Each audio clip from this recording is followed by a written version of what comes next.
नमस्कार साथियों, अनुराग मिश्रा नाम है हमारा। स्वागत है आपका गीता नंदन एकेडमी में। इस समय अंतर्राष्ट्रीय मंच पर जो घटनाक्रम सामने आ रहे हैं वो इस ओर इशारा करते हैं कि चीन में हलचल सी मची हुई है। वजह क्या है? वजह यह है कि भारत धीरे धीरे मैन्युफैक्चरिंग की वैश्विक महाशक्ति के रूप में उभर रहा है। एक रिपोर्ट में कहा गया है, भारत का मैन्युफैक्चरिंग राइज चीन को असहज बना रहा है।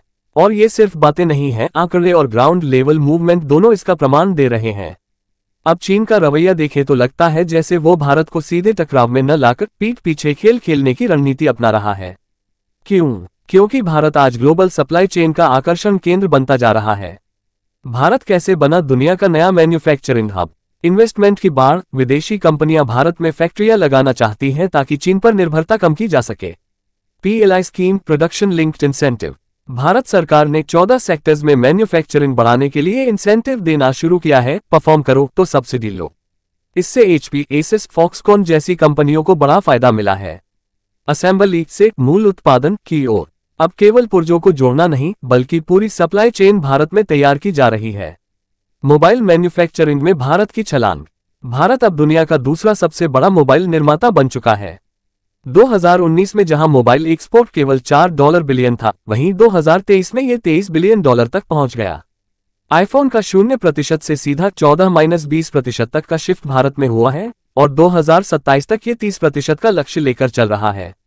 ये सब देख चीन की टेंशन समझना मुश्किल नहीं है। चीन के चालाक मूव्स, भारत को रोकने की रणनीति। अब चीन कैसे भारत को पीछे खींचने की कोशिश कर रहा है, देखिए। मशीनरी शिपमेंट में देरी। चीन से भारत आने वाली मैन्युफैक्चरिंग मशीनों को डिले किया जा रहा है। तकनीकी टैलेंट पर रोक। चाइनीज इंजीनियर और टेक्नीशियन जो पहले भारत या वियतनाम जाते थे, अब उन्हें चीन रोकने की कोशिश कर रहा है। रेयर अर्थ सप्लाई में कटौती। EV और इलेक्ट्रॉनिक्स के लिए जरूरी रॉ मटेरियल्स के एक्सपोर्ट पर चीन ने नियंत्रण बढ़ा दिया है ताकि भारत की प्रगति धीमी पड़े। भारत का जवाब मजबूती के साथ आगे बढ़ना। भारत ने भी गियर शिफ्ट किया है। कस्टम ड्यूटी में कटौती, फोन कंपोनेंट्स पर टैक्स घटाया गया ताकि इंडस्ट्री बूस्ट हो। बड़े logistics projects, dedicated freight corridor, industrial parks, green hydrogen zone, workforce upskilling, skill India, national electronics policy, स्थिर लोकतांत्रिक शासन, ग्लोबल जियो इकोनॉमिक शिफ्ट चीन से भारत की ओर। अगर आप पिछले 5 साल का डाटा देखेंगे, भारत का अमेरिका को एक्सपोर्ट 44% बढ़ा है, वहीं चीन का एक्सपोर्ट 10% घटा है। ये मामूली ट्रेंड नहीं बल्कि एक बड़ा बदलाव है वैश्विक व्यापार संतुलन का। लेकिन भारत के सामने भी कुछ चैलेंज हैं। इंफ्रास्ट्रक्चर गैप, हर राज्य में समान सुविधा नहीं। ब्यूरोक्रेटिक बाधाएं, प्रक्रिया में धीमापन। लेबर लॉ अभी भी सख्त रिफॉर्म की जरूरत है। सेमीकंडक्टर और रेयर अर्थ मटेरियल पर चीन पर निर्भरता, इसे धीरे धीरे घटाना होगा। यही वजह है कि PM मोदी ने अफ्रीकी देशों जैसे घाना और अर्जेंटीना का दौरा किया ताकि इन संसाधनों के नए स्रोत तलाशे जा सकें।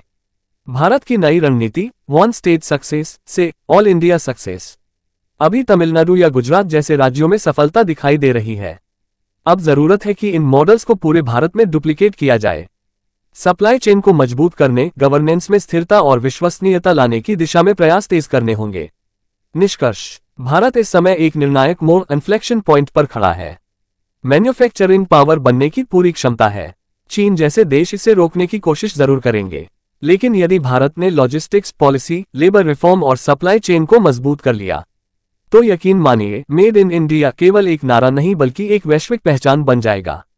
ये सिर्फ आर्थिक लड़ाई नहीं है, ये जियोपॉलिटिकल गेम है और भारत अब इसमें सिर्फ खिलाड़ी नहीं, लीडर बनने की ओर है।